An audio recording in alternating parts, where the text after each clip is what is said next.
ba? Kasi nga, siyempre, maraming mga mahalagang bagay. Pero, yun nga lang kabisyo, no? Pag minsan, alalahanin din natin. Yan.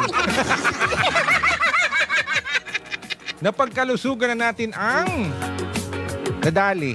Diba? Isa na lang ang mahalaga. Diba? Dati maraming mahalaga. Kaya ngayon, pagkalusugan na. Ana, bakamisyo.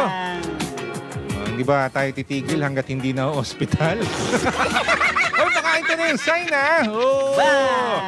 At saka mga kabisyo, maganda doon sa kwento, mahalin natin yung ating mga magulang. O ano, kahit sila po ay nagiging makulit na. Makulit ka din naman ng bata ka. O diba?